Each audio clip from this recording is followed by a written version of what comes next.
Audio test, 1, 2, 3.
Audio test.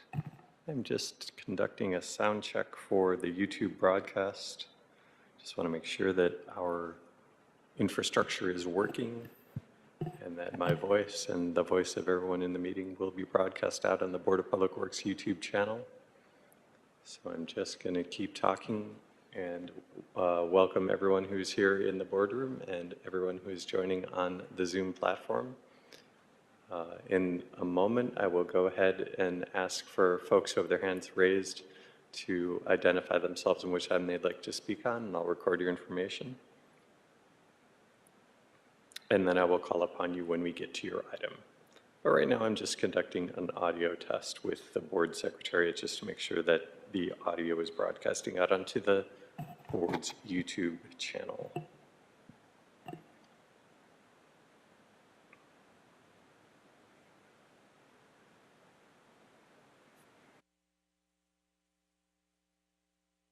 And we're all good. Thank you.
Good morning to our attendees who are here in the board hearing room. If there's any member of the public who wishes to offer commentary on any of our agendized items, please fill out a speaker card located in the back of the room, hand it to me. I'll record your information for the record, and we will call upon you when your item is heard. Good morning as well to our attendees who are joining us here virtually on the Zoom platform.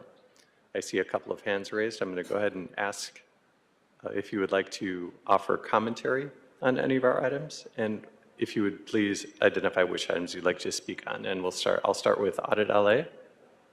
Good morning, Mr. Knight. Yes, I would like general public comment and all items, please. Very well. I have you down for public comment and all items.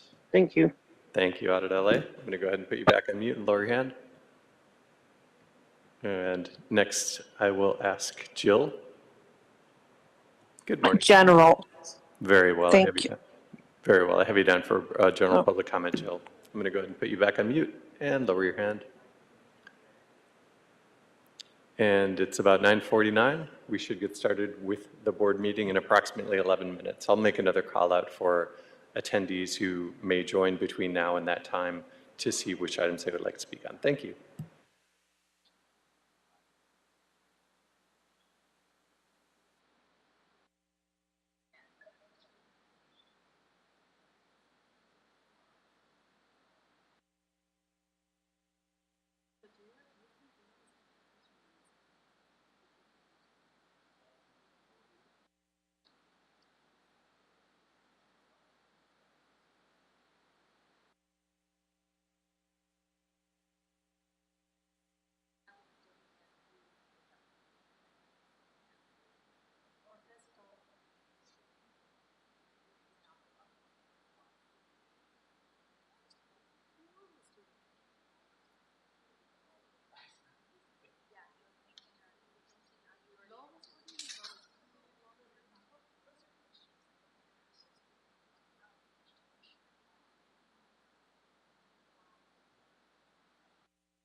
Good morning once again to our attendees here in the board hearing room. If there's any member of the public who wishes to offer commentary, please fill out a speaker card located in the back of the room, indicate which item you'd like to speak on, and hand it to me. Good.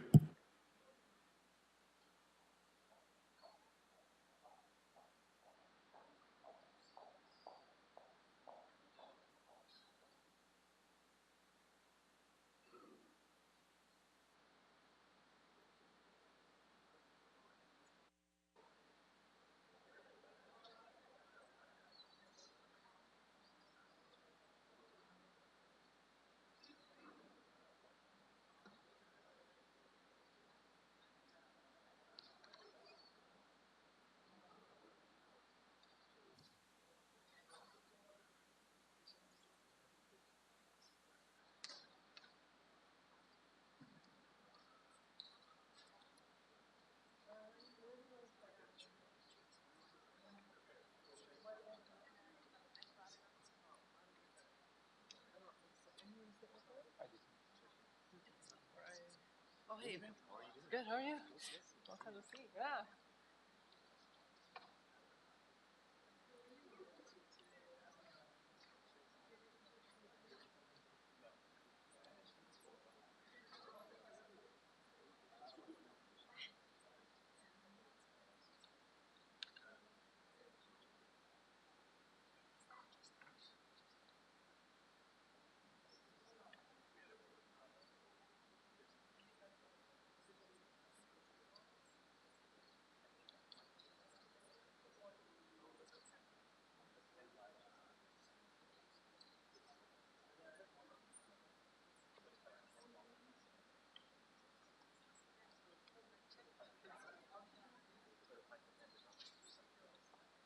That'd be great, yeah.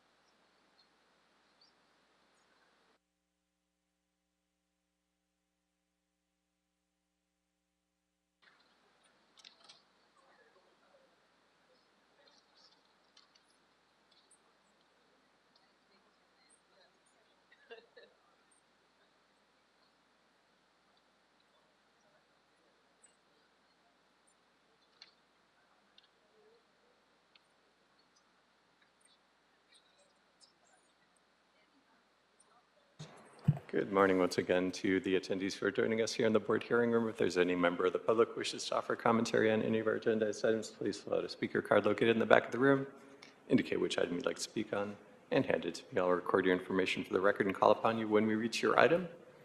And good morning as well to our attendees on the Zoom virtual platform. Currently, I have Audit LA and Jill, who have identified which items they'd like to speak on. I see a couple of additional hands raised. Gigi, good morning. Would you like to offer commentary this morning? General public comment. Very well. I have you down for public comment, Gigi. I'm going to go ahead and put you back on mute and lower your hand. And Georgina, good morning. Would you like to offer commentary this morning? Yes, please. Thank you. And would you like to offer general public comment? I'm sorry if I missed it. Yes, just general public comment. Very Thank well. you. Thank you. I have you down for general public comment. I'm going to go ahead and put you back on mute and lower your hand. And if there are any additional members of the public who wish to offer commentary, please raise your hand at this time. And the time is 9:59. We should get started with the board meeting in approximately 1 minute. Thank you.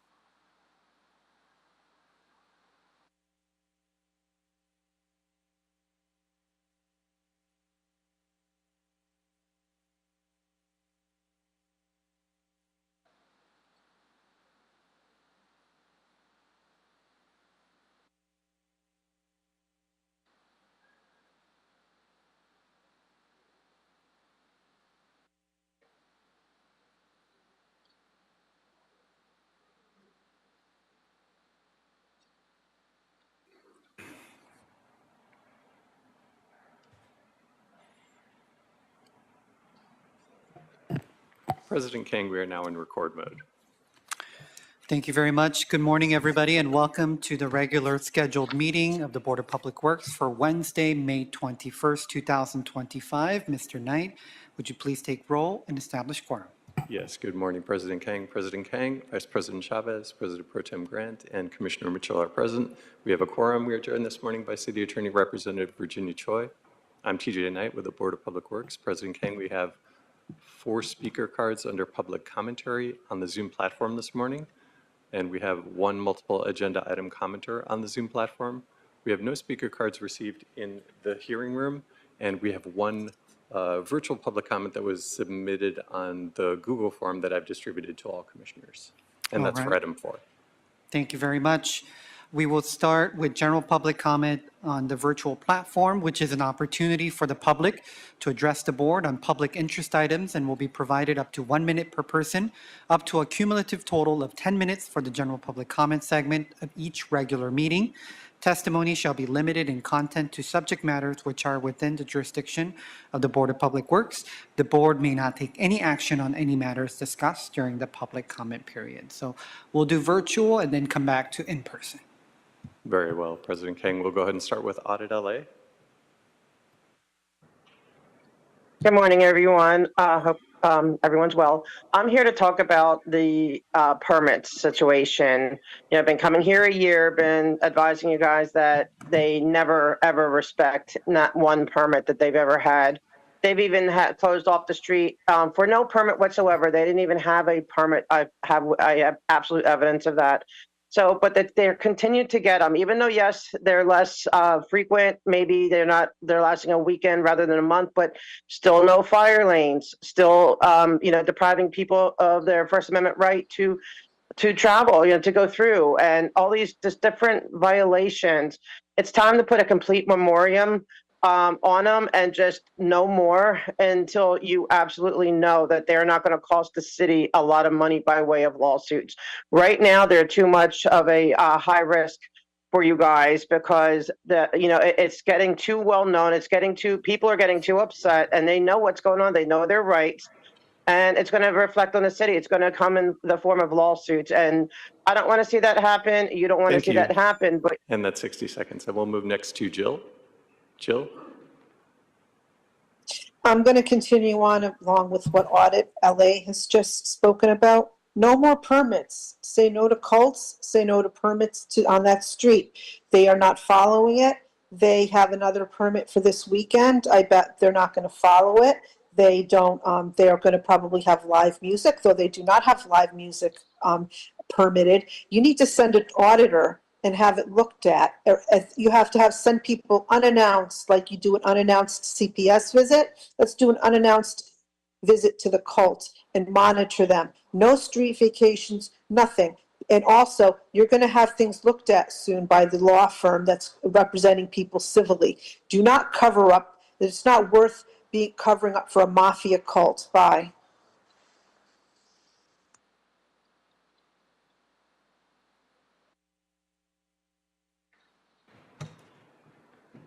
Thank you, Jill. We'll move next to Gigi. Can you hear me? Yes, go ahead. Okay, so I want to echo what they were saying about the permits. I think that it's very important that you do not let them know when they're about to have an inspector come and just surprise them and pop up on them. So I'm asking that you please send someone for random inspections when they do these permits and for other things that involve the different departments that you guys oversee. Also, I want to remind you that there's no parking meters for some reason on L. Ron Hubbard Way, and that would be a good way for you guys to make money. So if there's any way that you guys could put in, metered parking, that would be super awesome. And I guess that's all I have for today.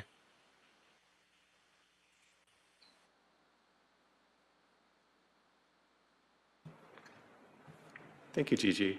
And we'll move next to Georgina. Hi, thank you. Can you hear me? Yes, go ahead. Thank you. I'm also calling in about the permits. They've been incessantly abusing permits for a year now. They block that street off. I don't understand why that street is ever blocked off. It's a direct access route to two major hospitals, Children's Hospital and Kaiser. It should never be blocked off. It needs to be open to parking. You should put in metered parking. You could make at least $1,000 a day by my estimate, because you could fit at least 50 parking spaces in that spot. And to have that street closed permanently, like they're talking about with doing a street vacation, would close off the only avenue of escape for people trying to leave Scientology. Please Google Maureen Bolstad, Lisa McPherson. There's thousands of victims that need that road to be kept open. Thank you. And President King, we do have an additional hand raised during that public comment period from Lurker. If you'd like, I can ask if they would like to offer public comment. Yes, please. Good morning, Lurker. Would you like to offer general public comment or multiple agenda item commentary this morning? General public, please and thank you. Very well. Go ahead. You have 60 seconds. You know, how many 60 seconds at a time do people need to call in and say the same things over and over? This is America, the United States of America. We are people of America, and the world is watching what a clown show this is, that America cannot keep its streets open to the public. It is insane. Wake up. You say you can't do anything while you sit there. Can you do anything when you get up and walk out? This is ridiculous, beyond comprehension. Please do what you can. Be who you are. Make. And that's 60 seconds. And that concludes public comment this morning, President King. All right. Thank you very much. With that, we will close the general public comment portion of today's meeting and move on to multiple agenda item public comment. The board will provide an opportunity for members of the public wishing to speak on more than one agenda item during multiple agenda item comment period for up to 1 minute per item, up to a total of 3 minutes per meeting. This is the only time to speak on more than one agenda item. And please identify the items that you will speak on when you are called. Mr. Knight, let's start with in-person. First, we have Amy Nurse.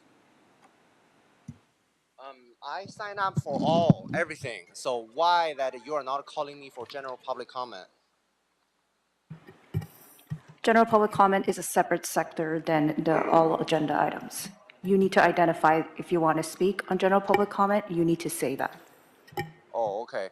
So then I will begin with my comments. So I would like to ask our the commission that if you can prepare a dictionary, because I read the agenda right here. It says general public comment, and then right here is multiple agenda public comment. So they both public comment. So I put all the definition of the word all in the dictionary means include everything. So that's why I use the word all. But obviously, your attorney and your officer do not understand the English word. But I completed my ESL program, so I read I use the English language correctly. Please stay on topic and speak on the agenda items. You are on multiple agenda items. So I just wish in the future that we can understand English correctly the same way.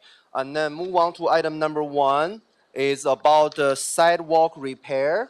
The sidewalk repair, I plan to talk about this one in the general public comment, but obviously you guys don't understand English.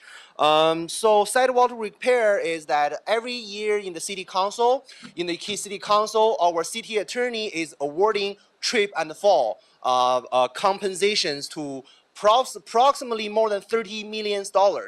Our city attorney. To settle those trip and fall lawsuits in the city of Los Angeles.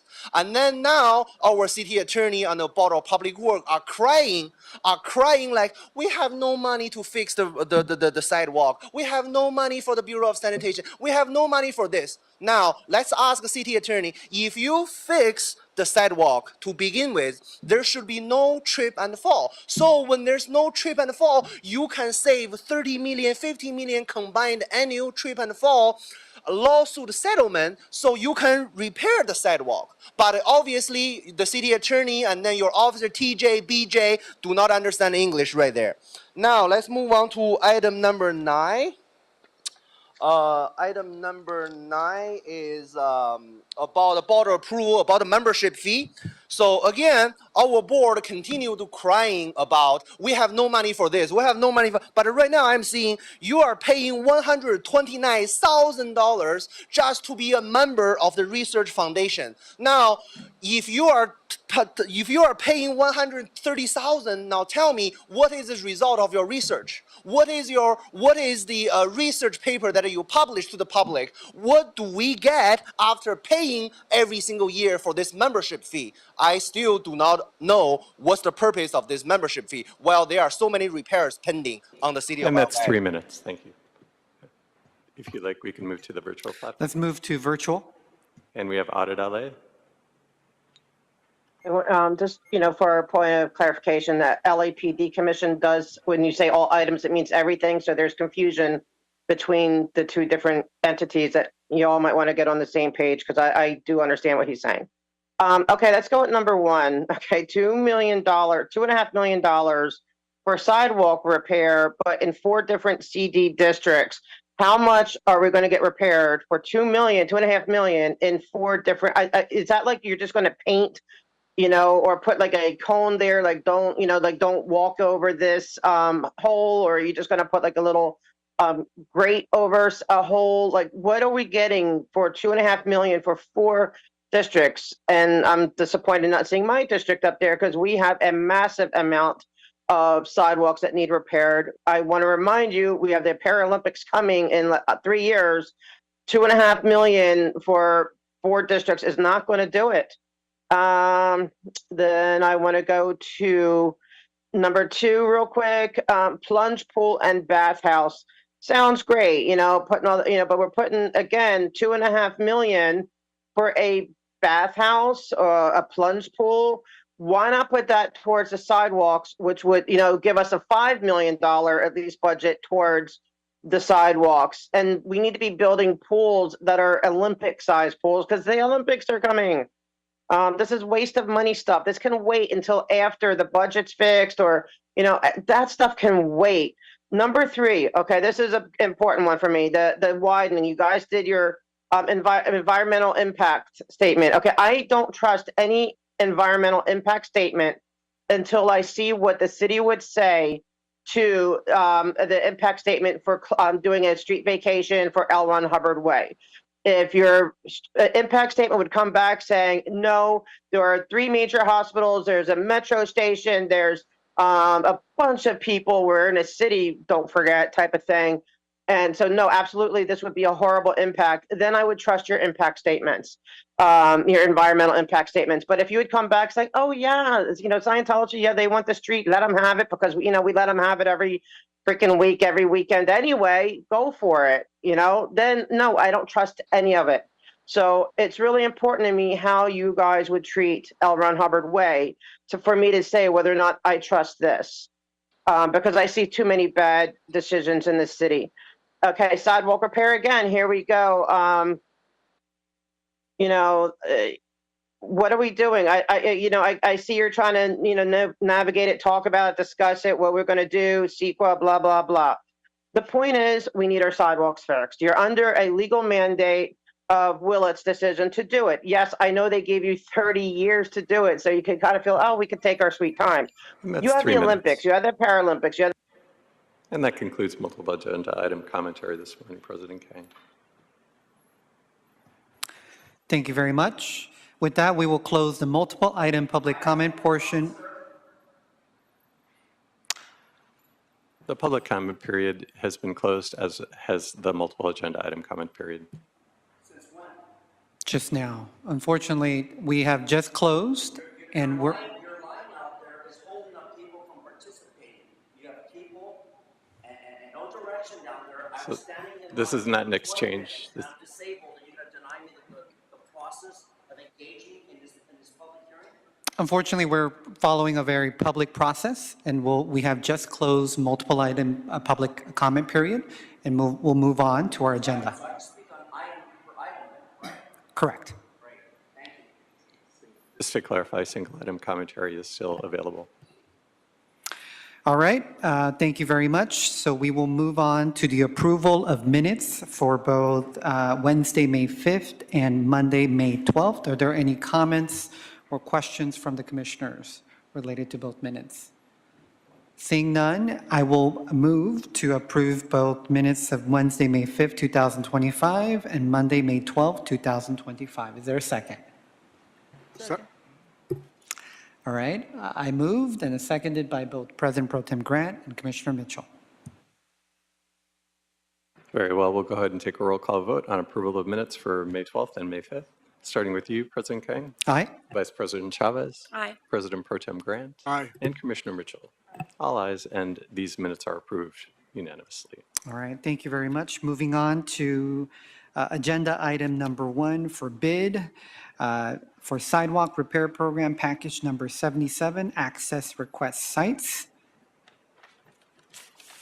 And this morning, I am joined by Board of Public Works Secretariat employee Matthew Castellanos. And President Kang, just for your awareness, I have received speaker cards that include item number 1.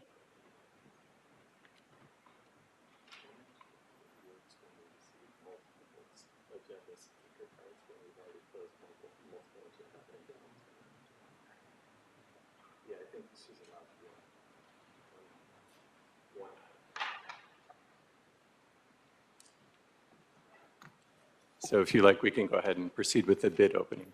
Thank you, President Kang. And thank you, Mr. Castellanos. The first bid is from Geronimo Concrete Incorporated. And their total bid amount is $2,074,393.25.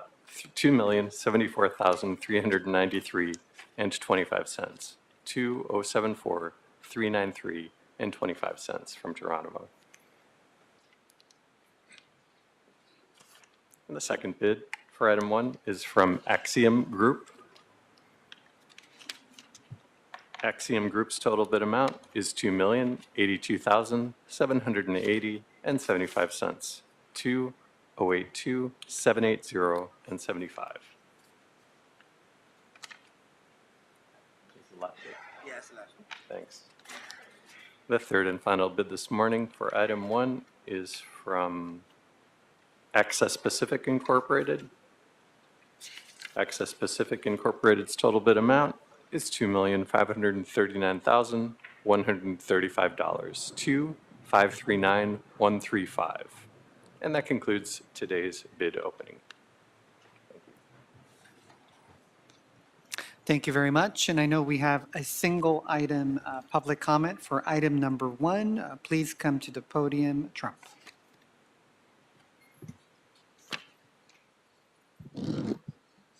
Listen here, motherfuckers. Public Works for years has denied us ADA infrastructure by not putting curb ramps, not adding to your fucking development, and providing us with the accessibility of sidewalks and streets. Fix the fucking problem. $2 million is not enough. On behalf of the public, I suggest you give them a contingency of another $1 million for overlay or overpass dues of cost due to your mismanagement, your fucking bullshit, and your fucking stupid ideas and ideologies.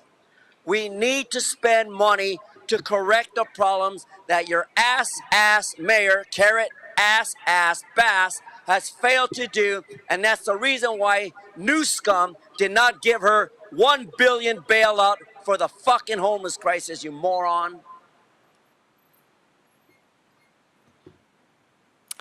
All right, thank you very much.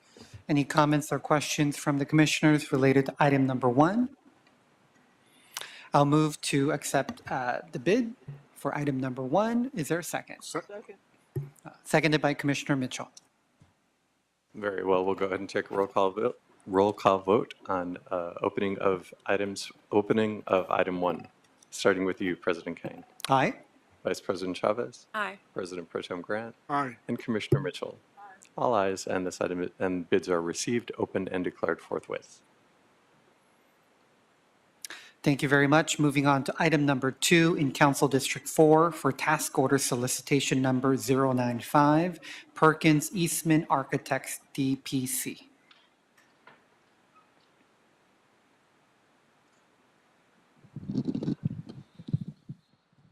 Good morning, Commissioners, President. Asatur Kemedlian, Senior Architect with Bureau of Engineering Architectural Division. Today I'm here to present the board report for task solicitation number 95 for Perkins Eastman Architects from the pre-qualified on-call consultant list to provide architectural design services for the Griffith Park Plunge Pool and Bathhouse Facility rehab project. Report is recommending the board to authorize city engineer to issue the task to Perkins Eastman Architects to provide architectural design engineering services for the Griffith Park Park Plunge Pool Bathhouse project with the budget authority of $2,412,000, including contingency. A little bit of background on the project. This project is located within the Council District 4 at 3401 Riverside Drive within Griffith Park area. And is operated by Department of Recreations and Parks. The aquatic complex, often noted as Plunge, was once the largest aquatic facility in the city with the goal to increase its capacity to serve the rapidly growing community. The Plunge was originally constructed in 1927 and was designed as a contributing element to the Griffith Park's, was designated, as a contributing element to the Griffith Park's overall historic cultural monument designation, which was established in 2009. The Plunge Recreation Facility was the direct result of 1925 city charter that increased the budget for the department formerly known as Playground and Recreation Department to accommodate additional recreation facilities including throughout the city. A two-story pool house was built on the south side of the pool with the pergolas flanking on both sides of the building. Over the time, building received multiple improvements and structural rehabilitation as required by the code for unreinforced masonry buildings. Overall project is funded by Quimby funds, general funds, and deferred maintenance funds. The total construction cost is estimated to be approximately $28 million and expected to be completed in the spring of 2028. Perkins Eastman Architect will be tasked with providing design services, design support during construction, and will also bring consultants to provide specialty work such as historic preservation, aquatic design, civil, structural, mechanical, electrical, plumbing, engineering, leadership in energy environmental design, net zero consultation certification, and other support services. On December 20, 2023, TOS was solicited to the Regional Alliance Marketplace for procurement to the PQSC list. We received about 7 proposals from 7 different firms, including Arcadis, Gruen Associates, John Friedman Alice Kim Architects, Later Architects, Perkins Eastman Architects, and Roto Architects, as well as Extend Architecture. Proposals were reviewed by a selection panel within Bureau of Engineering Architectural Division. After review, Perkins Eastman Architects was deemed to be the best value based on their demonstrated ability to deliver similar projects on time and within budget, and overall value of their fee proposal. I do want to mention that this firm was formerly known as Pfeiffer Architects, and they were the original designers that worked on Griffith Park Observatory about 20 years ago. The report recommends issuing task to Perkins and Eastman Architects and establish a task budget authority in the amount of $2,412,000, which includes base fee of $2,192,463 and contingency of $219,537. This report also has BIP outreach requirements, and report states that the numbers received from the consultant, the percentages are met or exceeded in most categories. With this, I conclude my presentation, and able to respond to any questions you have. Thank you very much. Before we head over to our commissioner comments and questions, I've been recommended to reopen multiple agenda public comment for the speaker. So Mr. Trump, if you want to come back to the podium. Now is going to be the only time you have multiple agenda public comment time.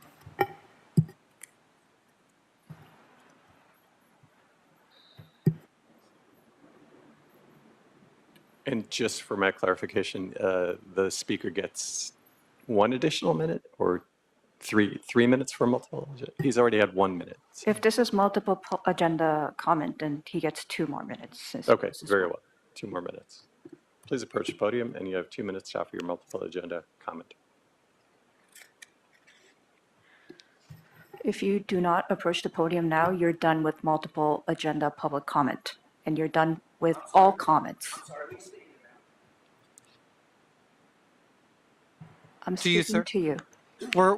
We have reopened multiple public comment portion, so you are allotted 2 minutes. Well, I'm asking for reasonable accommodations due to the fact that I was denied multiple items, so I'm going to do them one at a time. Thank you. No, that's not how it works. I'm sorry. What? You are done with, if you're doing single agenda public comment, you've already used your allotted 1 minute. And now the president has reopened multiple agenda comment. And if you're not going to take your 2 minutes now, you're I done. heard you, bitch. Okay, I thank heard. you. I heard. Go work for that fucking Peter Thomas and do the same shit you've been doing for years, which is corruption. Go ahead. You're trying to deny me access to a building. You're trying to deny me to participate. I'm disabled and you want to fuck with me? This is crazy. Sir, this is your one and final warning. Yeah. Please proceed to multiple public agenda So, items. so here we go. At 10 a.m., fucking following public work projects for sidewalk repair program. Fuck your program. Item number 2, CD4. What? Service consultants. Fuck your consultants and fuck your stupid service. Your professional service is a smoking scan of the public's monies. That's what you've been doing for years. That's the reason why Karen asked the Bass, dumb black mayor, first dumb black mayor, has not done shit right for us in America, in California. So go back to your country, whether you're from Europe, China, wherever. Get the fuck out of here. This is America first. MAGA. Look at item 3, dickhead. McCosker. Fucking buckethead, don't know shit. He's as stupid as you, Kang. Look at number 4, asshole. CDO. Sidewalk repair again? ADA infrastructure. For how many fucking years are you going to get it right? Spend the fucking taxpayers' money. Get the ADA infrastructure done right, Miss Chavez. Because you have kids. I have a kid. And you all know the responsibility of protecting seniors and disabled people. It's no fucking joke. Fuck Scientology.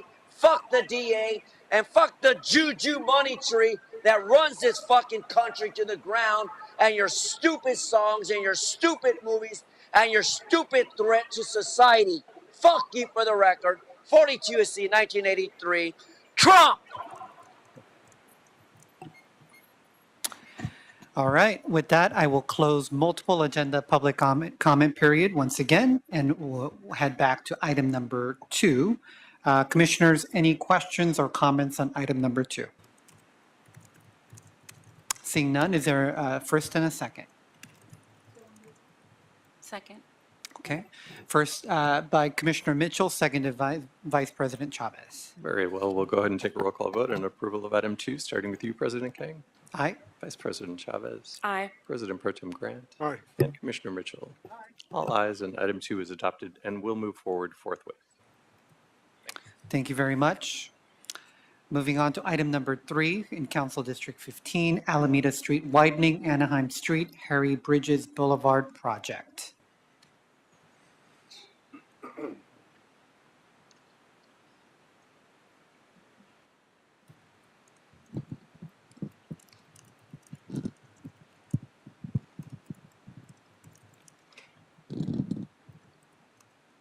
Good morning, Commissioners. I'm Norman Mundy. I'm with the Bureau of Engineering Environmental Management Division, and I'm here to present the board report for the Alameda Street widening project from Anaheim Street to Harry Bridges Boulevard.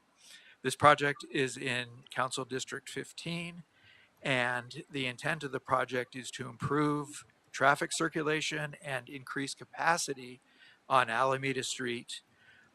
This area of Alameda Street is near the Port of Los Angeles, and it's heavily used by truck traffic going to and from the port, and so the street has deteriorated, and the project would construct improvements on Alameda Street. And the intent of the improvements is to improve safety, mobility, and connectivity in the area. The elements of the proposed project are several. First, it would widen and reconstruct Alameda Street from Anaheim Street to Harry Bridges Boulevard. Secondly, there would be upgrades to 4 existing railroad crossings. Third, modify 2 traffic signals on Alameda Street. Fourth, construct a bike path that would meet the requirements of the California Coast Trail project. Upgrade Alameda Street in the vicinity to a modified major highway class 2 street. Relocate and construct new storm drain systems. Construct a new sidewalk on the southern side of Anaheim Street. And finally, place new street trees along Alameda Street. The project is, construction is currently scheduled to begin in May of 2027, and the construction period will be 1 year, ending approximately April of 2028. The project is subject to the California Environmental Quality Act, or CEQA, and pursuant to CEQA, the Bureau of Engineering prepared a mitigated negative declaration for the project.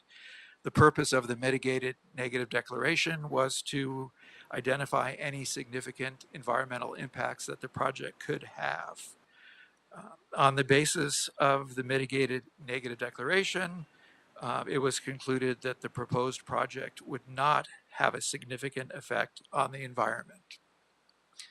So we are requesting in this board report that the Board of Public Works consider the MND, forward it to the council with the recommendation that the city council adopt the MND and also approve the project.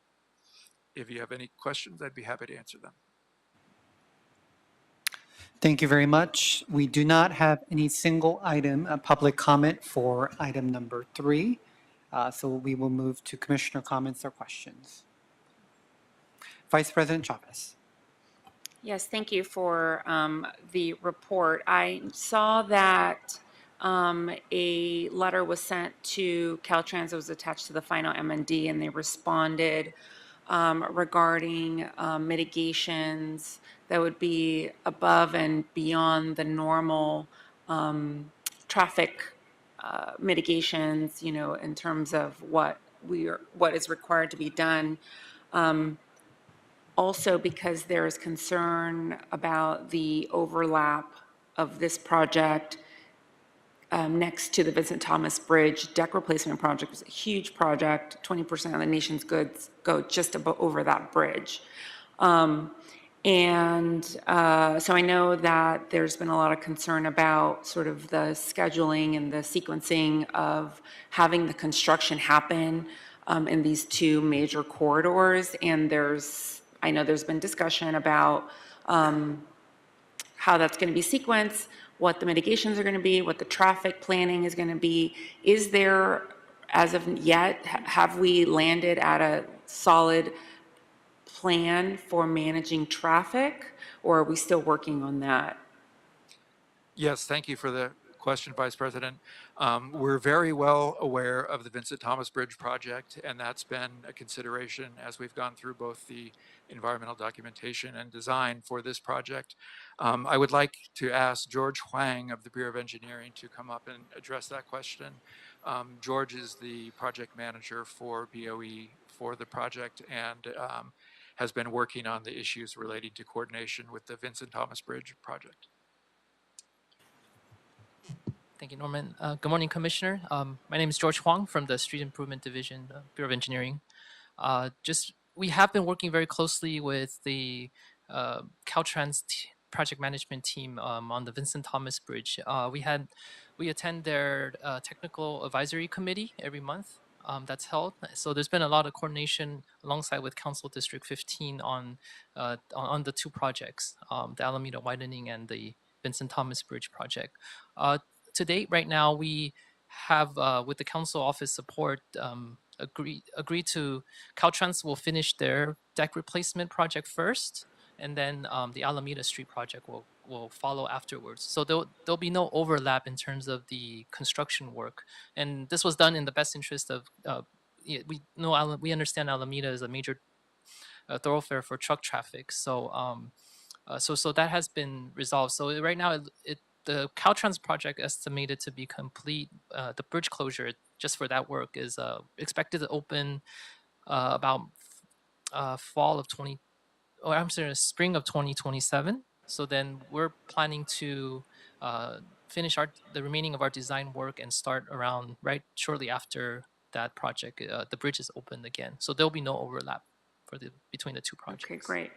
And is there a location where this information is publicly available, just in terms of the schedule? Is that on BOE's website anywhere? For the Alameda project or for the Caltrans? I mean, for both, really, but I mean, just to detail that information, I know that just that community specifically is being impacted. Yeah, absolutely. For the Alameda Street project, for the city project, we do have a public information form the information is available. There's a fact sheet that can be accessed through the our Uniform Project Reporting system, or UPRS, and I believe it's updated, but we'll take a look at it again just to make sure that the schedule reflects construction being started after the Vincent Thomas Bridge has concluded. For the Vincent Thomas Bridge, they have a virtual room link that's available to the public, and there's a fact sheet in there with their most updated progress of the project, and also when the construction will start and end. So that gets updated every month as the technical advisory committee meets and gives updates on where the work is at. Okay, thank you. You're welcome. No other questions. Any of the other commissioners? I know this is a much welcomed project in Council District 15, so thank you very much. Any first and second for item number 3? So moved. Second. First by Vice President Chavez and seconded by President Pro Tem Grant. Very well. We'll go ahead and take a roll call vote on approval of item 3, starting with you, President Kang. Aye. Vice President Chavez. Aye. President Pro Tem Grant. Aye. And Commissioner Mitchell. Aye. All ayes, and item 3 is adopted and referred to council forthwith. Thank you very much. Moving on to item number 4 for all council district sidewalk repair program environmental impact report, state clearinghouse number 2017071063.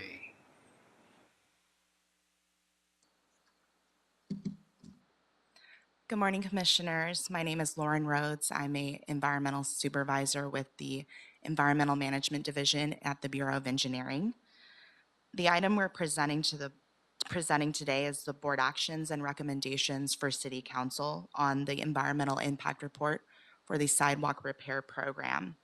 In accordance with the California Environmental Quality Act, or CEQA, regarding the sidewalk repair program or project, we're asking that the Board of Public Works review, consider, and adopt and forward this report and the transmittals to Los Angeles City Council with the following recommended board actions and further recommendations for City Council, or for council actions.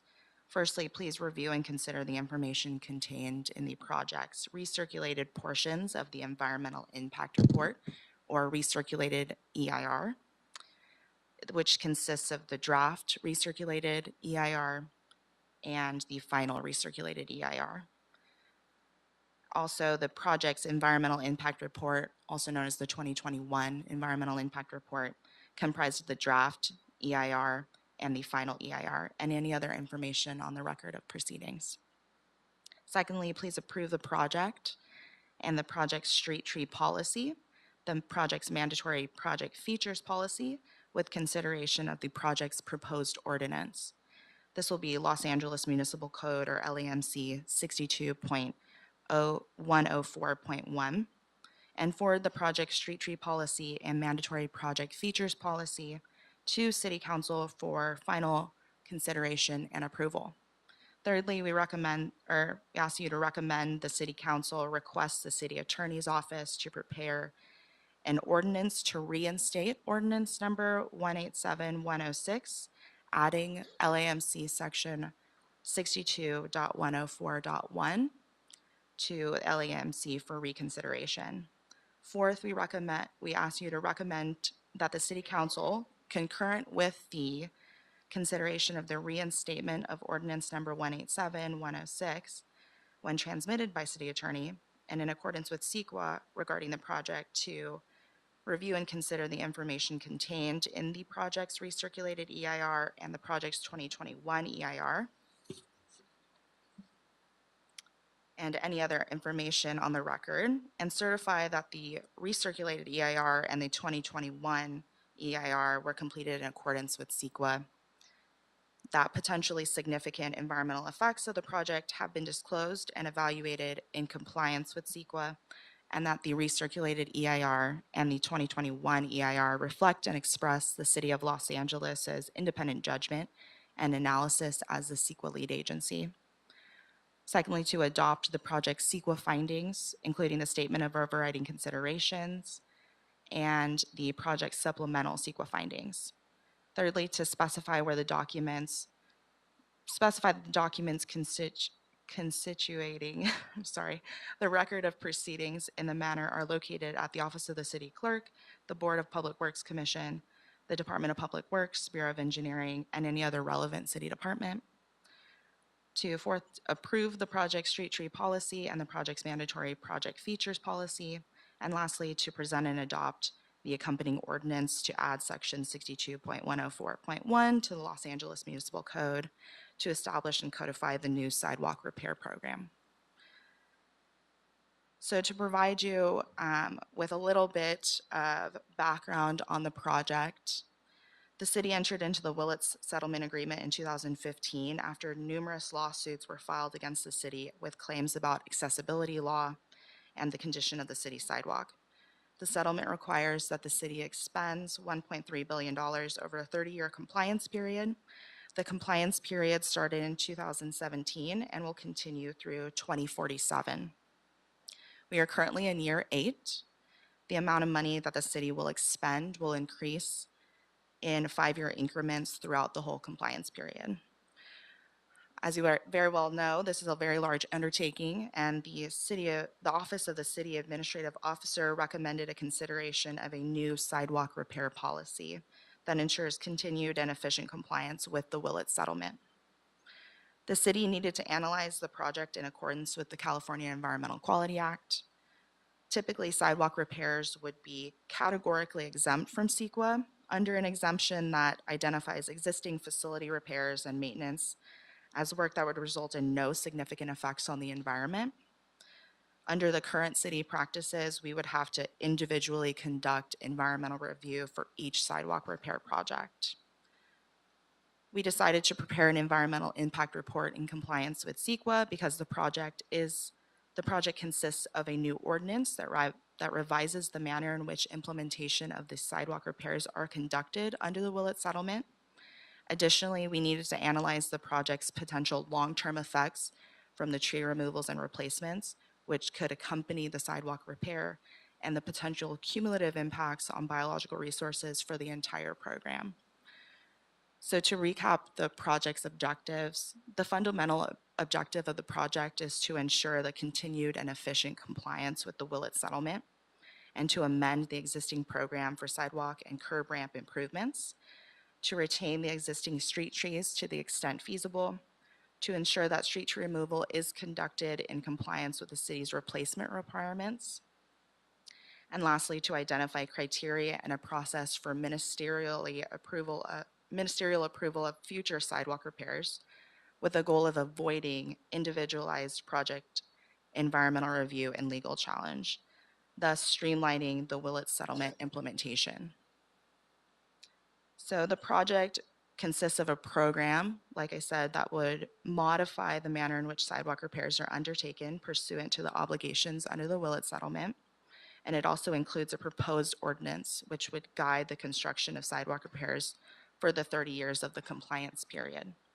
The ordinance revised the way sidewalks are reviewed and approved, and it's intended to generally improve and streamline the implementation process. Lastly, I want to say that the ordinance would be identical to the one that was proposed in 2021. The ordinance includes parameters for individual sidewalk repairs to proceed under ministerial approval. These parameters are any sidewalk repair that's less than 30 non-consecutive days, a repair that has excavation less than 30 feet, a repair that would not cause a substantially adverse change to a historic, tribal, unique archaeological, or unique paleontological resource, or a repair that involves 2 or fewer tree removals. The ordinance also includes provisions for if a project falls outside of those parameters. Rather than going through ministerial approval, it would go through a streamlined discretionary review. If the project has 3 or more tree removals, it would also be subject to a discretionary review. The ordinance would establish a street tree policy, which can be read in transmittal number 2, and the replacement to removal ratios would be established. For the first 10 years of the program, it would be a 2-to-1 replacement to removal ratio. For years 11 through 21, it would be a 3-to-1 replacement to removal ratio. And then for the last 9 years of the program, it would return to a 2-to-1. Lastly, the ordinance would establish the mandatory project design features policy. These features are in transmittal number 3. And all qualifying sidewalk repair projects are subject to compliance with these features regardless of the eligibility for ministerial or discretionary review. Currently, the city staff would determine eligibility for a project to proceed under ministerial review or if it's subject to discretionary review via a project checklist. Some history about the environmental impact report. In 2021, the EIR was certified by City Council and subsequently challenged by United Neighbors for Los Angeles and Angelenos for Trees. The 2023 court judgment ruled in favor of the petitioners on limited grounds, and the city decertified the 2021 EIR and set aside the ordinance and the policies. Bureau of Engineering started recirculation of the environmental impact report in accordance with CEQA guidelines to address the legal defects identified by the court's judgment. The draft recirculated EIR contains all the revisions to the 2021 EIR and included only the revised portions of the 2021 EIR that were invalidated by the United Neighborhoods case. These were limited to analyzing impacts on non-special status species and common bird species, short-term impacts on special status species and common bird species, impacts on naturally occurring trees and individual trees not contained within locally designated natural habitat or planned communities, and the cumulative impacts of aesthetics and biological resources. The analysis in the draft recirculated EIR determined that the proposed project would have less than significant impacts on these issues, and the draft recirculated EIR did not identify any significant and unavoidable environmental impacts. The draft recirculated EIR was published in June 2024, and it was circulated for public review for 48 days. We also published a notification in the Los Angeles Times as well as filed that notification with the county clerk and the state clearinghouse. We mailed out notices to about 644 stakeholders who had requested notification or had commented previously on the 2021 EIR. And we also sent out emails to 2,200 stakeholders. In return, we received 31 public comments. The final recirculated EIR was published earlier this year in January, and it includes response to those 31 comments we received. The subject of the comments summarized includes comments outside the scope of the draft recirculated EIR, comments about tree canopy and selection of replacement trees, comments about habitat for species, and the cumulative project impacts. As discussed in the 2021 EIR and the recirculated EIR and in the CEQA findings, the 2021 EIR and the recirculated EIR found that for most individual sidewalk repairs under the project and for the project cumulatively, the environmental impacts of the project would be less than significant. In very rare circumstances where the significance of a cultural or tribal cultural resource cannot be maintained, and in certain circumstances or instances near sensitive noise receptors that is inherent with this type of construction on certain pedestrian facilities, the impacts would be significant and unavoidable despite the imposition of the project's mandatory project design features. So we're asking that you review the project EIR, the project, as well as any of the accompanying policies and the ordinance today for your review and consideration. Richard Liu, as well as Sigmund Shu are here, and myself are here if you have any questions. Thank you very much. I see that we have no single item public comment for this item. Commissioners, any questions or comments? Vice President Chavez. Yes, question about the proposed ordinance. Does it also apply to city contractors as well as property owners that avail themselves of the rebate program and do repairs themselves? Does it apply to them as well? Thank you for your comment. I'd like to bring Richard Liu to the podium to answer this question. Morning, members of the board. Richard Liu, Senior Civil with the Sidewalk Division. 62.104.1 should apply to those that perform repairs in the public right-of-way for within the sidewalk program. So if they participate in our program via rebate, then yes. Okay, and then same for city contractors? I didn't hear the first part of your Correct. statement. Okay. Yes. Okay, so all work that, for example, that's done through contracts that the board approves or even through our Office of Community Beautification, sometimes those contractors do that work under approval by the city or is directed by council offices. So all of that would be subject to that. So when we do contracts, this new attachment will be part of, like this will be incorporated into the terms of those contracts, correct? Correct. So LAMC will apply. Yes. Okay, thank you. A question related to tree establishment care. Is the 3-year, is that a realistic time frame for once we plant new trees, watering? I know we're having difficulties in just maintaining our existing urban canopy.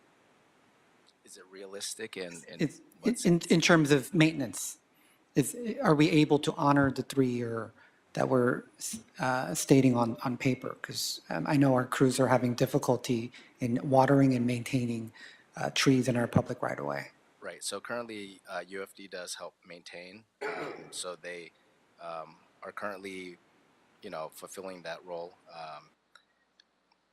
Depending on how the budget rolls out and whether we have enough availability, we may look into supplementing. But currently, it is being performed by Urban Forestry, Streets LA. And then in terms of when we replace mature trees with newer trees, which typically are much smaller, are we accounting for the loss of sort of the shade given when you have a large, mature that has grown out versus a smaller tree that may or may not kind of grow out within the next few years? I believe that was part of the study, and maybe Lauren has a better answer. So yes, this was analyzed as part of the draft EIR back in 2021. They did take into account shade, canopy loss, and they did do projection models for how many or how much canopy would be regrown from the replacement of, let's say, a larger tree with one of the trees that Urban Forestry Division did select.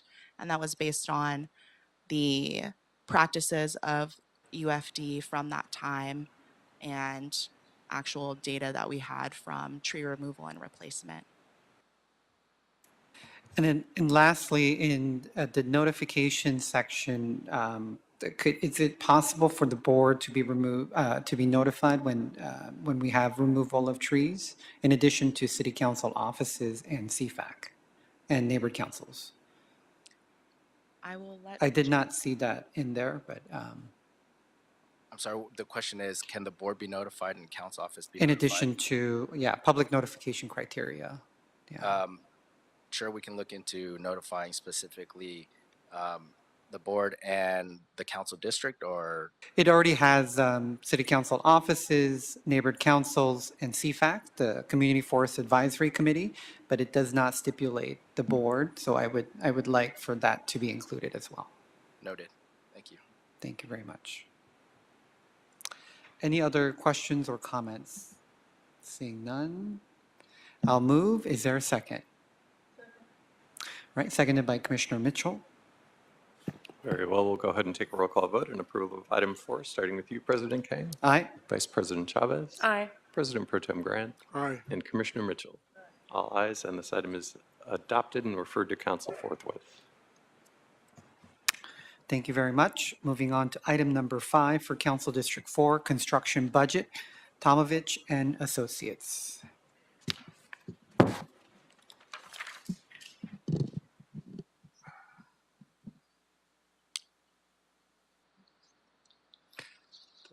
Hello, good morning. I'm Stephen Chow, the Senior Construction Engineer for this project.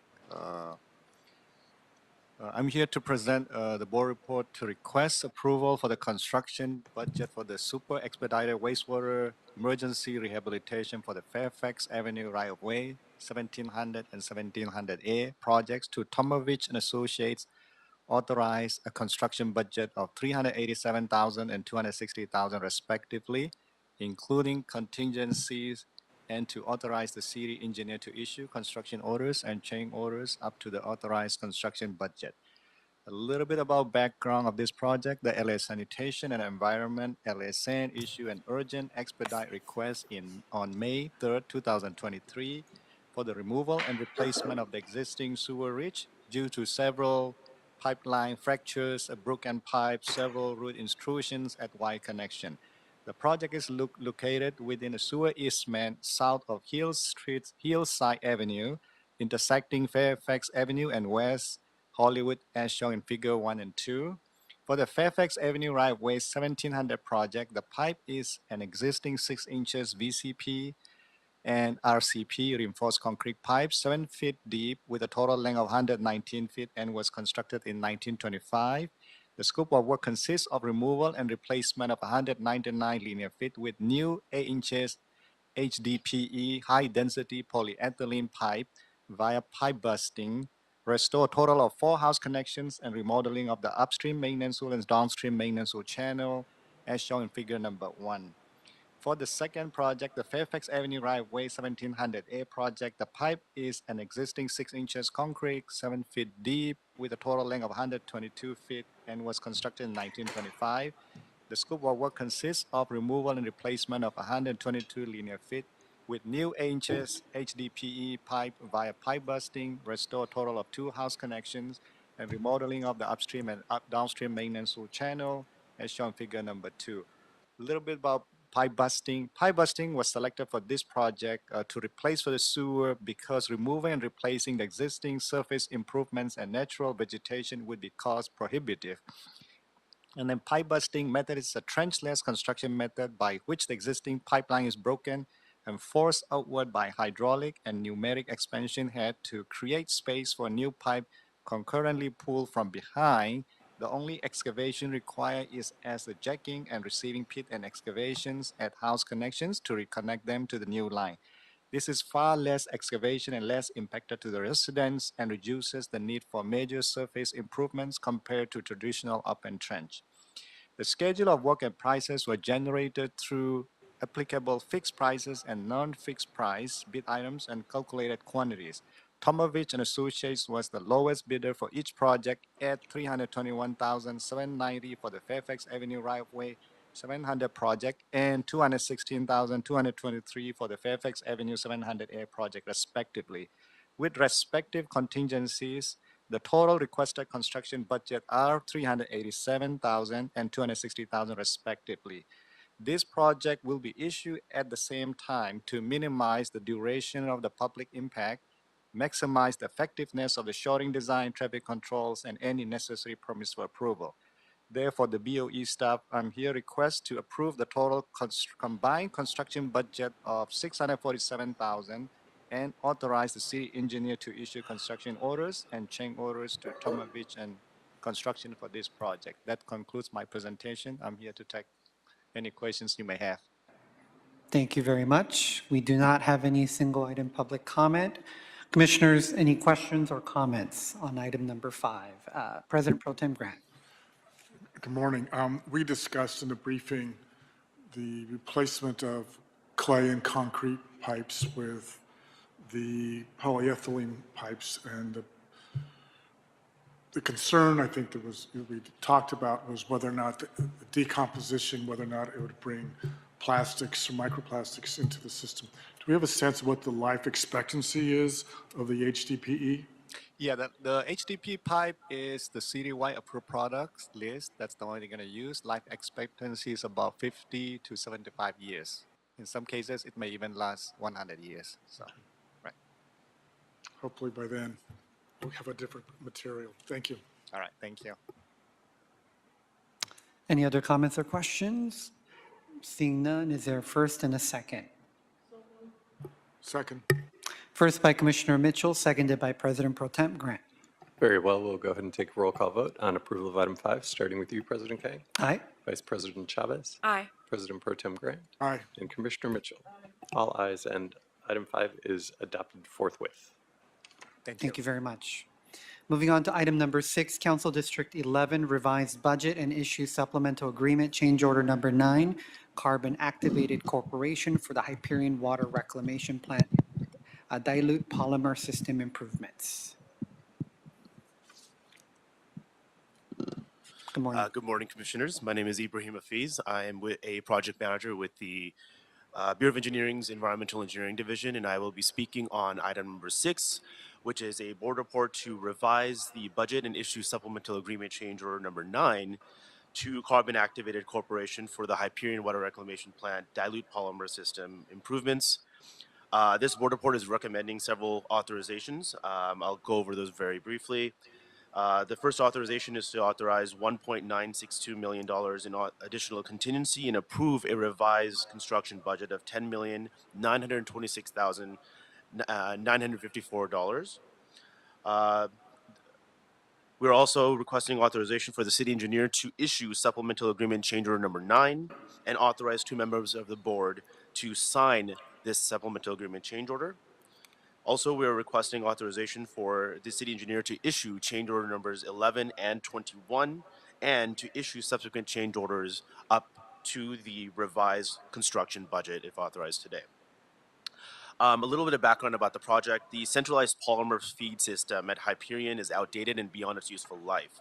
The board approved a sole source procurement of blending equipment from Prominent Fluids Control in January of 2021 and an award for construction of $8.54 million to Carbon Activated in March of 2023. The project decentralizes the polymer delivery system to improve solid separation efficiency and increases reliability and operational efficiency for the plant. The scope of work is located at 2 facilities at the plant, the chemical storage facility and the biosolids dewatering facility. The chemical storage facility scope includes replacing the aging polymer storage tanks and pumps, installing prominent polymer blending units with variable frequency drives, and integrating the system into the in-plant distributed control system so we can monitor and access the system from the in-plant control room. The biosolids dewatering facility scope includes replacing 4 Comex blending units and neat polymer pumps, installing a flood prevention barrier, and conducting repairs to a 70,000-gallon concrete tank. The project is currently at 62% complete in construction and has a construction completion date of October 31st of this year. To date, we have 21 change orders that have been identified, totaling $2.14 million, or 25.03% of the contract value. These include 8 fully executed change orders totaling $260,483 and 10 preliminary change orders totaling $926,578. 3 additional major requests, including a supplemental agreement change order, are part of this board report, and in total, this brings the total change order value for the contract to $2,137,061. So I'll go over these 3 change orders right now. First is supplemental agreement change order number 9. This change order compensates the contractor for 375 calendar days. A 200-day delay, occurred due to prominent equipment failing to meet current specifications during factory testing. This required a redesign and refabrication, and the contractor is being compensated for that time. An additional 175-day delay was followed a discovery of a demolished tank that was part of another treatment process. This prompted LA San, our client, to request procurement and installation of a new fiberglass reinforced plastic tank. The total cost of this supplemental agreement change order is $375,000 to compensate the delays for the contractor. Next, we have preliminary change order number 11. This was required because the sump pumps in the cationic polymer containment area at the chemical storage facility were found to be non-functional, and their supports were corroded. This change order includes procurement, installation, and repiping of new pumps and support structures, and the total cost of this change order is $230,000. And finally, we have change order number 21. This change order was required because significant polymer buildup was found in the 2 70,000-gallon concrete tanks in the biosolids dewatering facility. Hyperion staff could not perform the removal of this settled material, so the contractor was requested to clean and dispose of the material to allow structural repairs to continue, which was part of the original contract. The total cost of this change order is $345,000. As I previously mentioned, construction is 62% complete, and since construction is ongoing, an additional $252,000 is requested to account for the potential of future change orders that may be required due to unforeseen conditions or changes in scope. To summarize the budget, the original authorized budget was $8,964,788, and we are requesting an additional contingency of $1,962,166, which brings the total requested authorized budget to $10,926,954. That concludes my briefing for this board report, and I'll open the floor up to any questions that you might have. Thank you very much. There are no single item public comment for item number 6. Commissioners, do you have any questions or comments? Seeing none, is there a first and a second? Second. All right, first by Commissioner Mitchell, seconded by President Pro Tem Grant.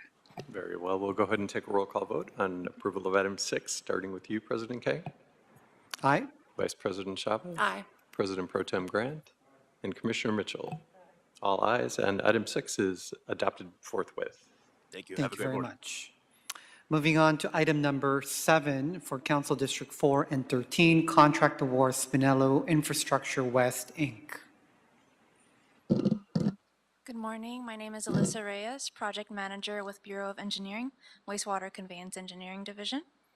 I'll be speaking on item 7 for the North Outfall Sewer Rehabilitation Unit 20 and 21 project. So today we are requesting the board to award Spinello Infrastructure West Incorporated a contract for the NOS Rehabilitation Unit 20 and 21. This is Zoo Drive right-of-way to Durand Street for a total of $19,383,586. For some background, the project is located in Council Districts 13 and 4 and involves the rehabilitation of 6,090 feet of the existing NOS through Caltrans right-of-way to Durand Street using trenchless repair methods. This includes 3,615 feet of 48-inch semi-elliptical concrete clay tile-lined pipe and 2,475 feet of a triple-barrel siphon sewer beneath the LA River. This deteriorated sewer is approximately 100 years old and it requires rehabilitation. It should also be noted there are several sewer holes located at the upstream starting point of our alignment beneath the Interstate 134 highway in Caltrans right-of-way, and we can see this on Figure 1 of the report on page 2. As we continue to look at Figure 1, the project continues downstream through Caltrans right-of-way and traverses through the Department of Recreation and Parks, Griffith Park, Ferraro Fields, and then continues beneath the LA River through the Triple Barrel Siphon and finally terminates at the cul-de-sac on Durand Street. So we can see this project is primarily located in private right-of-way. All stakeholders, including Caltrans, Rec and Parks, Council Districts 13 and 4, have been briefed extensively on this project with no objections to proceeding with construction. And the project was reviewed for environmental considerations. It was determined to be categorically exempt pursuant to the provisions of the California Environmental Quality Act of 1970 under Article 3 of the City CEQA guidelines. And on February 12, 2025, a sole bid was received from Spinello in the amount of $19,383,586.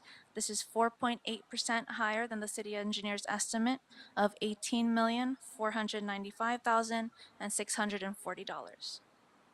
The Bureau of Contract Administration verified that Spinello is a certified local business enterprise for this project, and the project was advertised with anticipated participation levels of 4% MBE, 2% WBE, 25% SBE, 8% EBE, and 3% DVBE, with mandatory business inclusion program documentation requirements.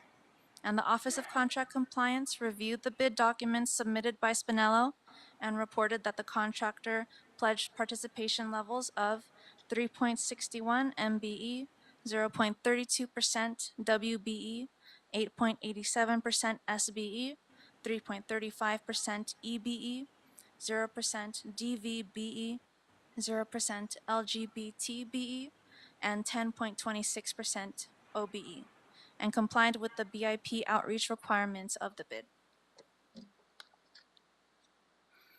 The project was advertised with a mandatory subcontracting minimum requirement of 20%, and the contractor has complied by pledging a subcontractor participation level of 20.48%.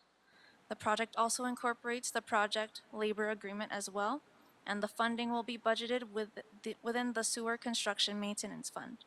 And this is not to exceed $20,352,765.30.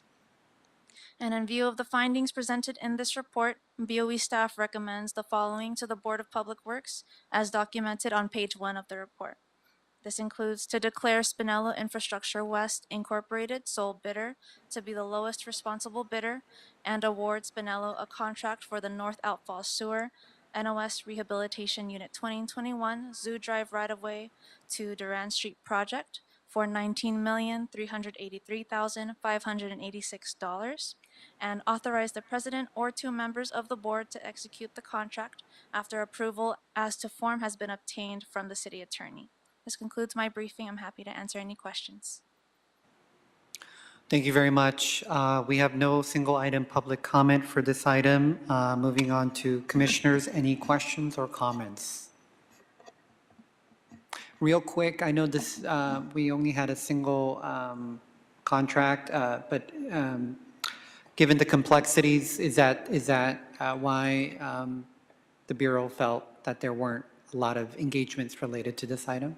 Yes, so we did spend some time engaging with the contractors who participated in the pre-bid meeting but did not decide to bid at bid opening. And from our feedback we received, they were discouraged from participating for this project or bidding on this project due to the complexities, like you said.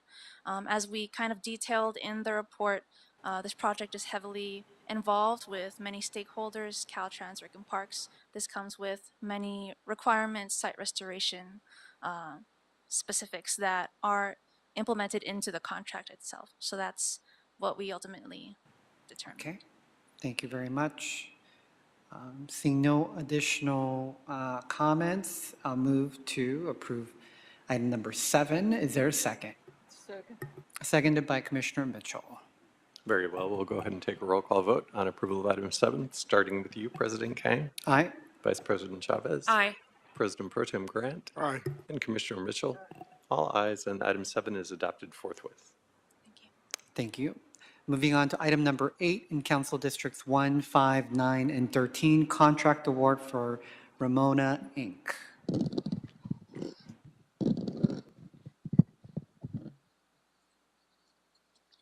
Good morning. My name is Amal Acrino, and I'm a project manager with the Bureau of Engineering. The BOE is requesting the board to award secondary sewer renewal program DCON 05 project to Ramona Inc. for the amount of $3,526,072. Some project background: the project will rehabilitate approximately 10,524 reach feet, which is approximately about 2 miles of existing circular sewer, which ranges from 6-inch, 8-inch, 10-inch, and 12-inch sewer pipes in very poor condition, using various repair methods like spot repair, remove and replace, and structural lining. The proposed work also includes rehabilitating and upgrading existing maintenance holes, which are used to access the sewer for future maintenance. I did want to point out that the sewers that will be rehabilitated were constructed in the 1890s and 1920s, which means they are about 100 years or 100 years or older. The repairs are necessary to remedy various deficiencies in the city's wastewater collection system and avoid future emergency repairs. And we also like to point out that planned emergency repairs tend to cost two to 3 times more expensive than planned repairs like this project. The sewer repairs are scattered throughout 2 general areas in the city of Los Angeles. If you would like to follow, you can turn to page 2 of the board report, where you will see the project location. One of the areas is grouped in the Fairfax, Hancock Park, Hollywood neighborhoods, and the other is in the general area of the Pico Union neighborhood. The project is located in 4 council districts. That's Council District 1, Council District 5, 9, and 13. And all council districts were briefed of the project's construction impacts to the community, and they all supported the project. For this project, we received 4 bids, with Ramona's bid being the lowest bid at a 10% rate higher than the city's engineer's estimate. Given that the lowest bid was higher than the city's engineer estimate, on March 12th, 2025, we secured funding from the Program Review Committee for the increased budget to account for the lowest bid amount. Some additional information on the project. Contract duration is 634 calendar days, which is equivalent to 1 year and 9 months. The project has been reviewed for environmental considerations, and it was determined to be categorically exempt pursuant to the provisions of California Environmental Quality Act, CEQA. In respect to the local business preference program, the Bureau of Contract Administration verified that the first low bidder, Ramona, is a certified local business enterprise. However, this did not change the order of the bids, and it did not affect the recommendation for award. In respect to the business inclusion program, the Office of Contract Compliance reviewed the documents by Ramona and reported the contract complied to the BIP outreach requirements of the bid and pledged the following participation levels. 1.96% for minority business enterprise, 1.96% for small business enterprise, 1.96% for emerging business enterprise, and 28.32% for other business enterprise. The mandatory subcontract minimum requirement for this project is 20%, and the contractor has complied by pledging a subcontractor participation level of 32.9%.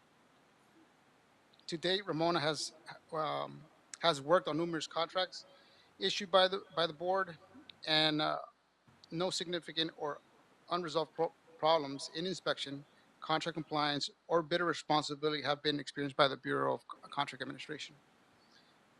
The project also incorporates a project labor agreement. And in conclusion, staff recommends that the board declares Ramona first low bidder to be the lowest responsible bidder and award Ramona the contract for this project. With that, I'm happy to take any questions. Thank you very much. There are no single item public comment for this item. Commissioners, any questions or comments? Seeing none, I'll move to approve item number 8. Is there a second? Second. Seconded by President Pro Tem Grant. Very well, we'll go ahead and take a roll call vote on approval of item 8, starting with you, President Kang. Aye. Vice President Chavez. Aye. President Pro Tem Grant. Aye. And Commissioner Mitchell. All ayes, and item 8 is approved and will move forward forthwith. Thank you very much. Moving on to item number 9, AFE, the Water Research Foundation. Good morning, Mr. President and Commission members.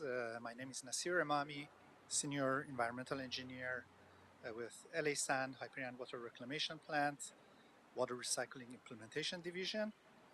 So with this item, we request your approval of an authority for expenditure to pay the Water Research Foundation the fee of LA San's annual membership in the amount of $129,326 for the period of November 2024 through October 2025.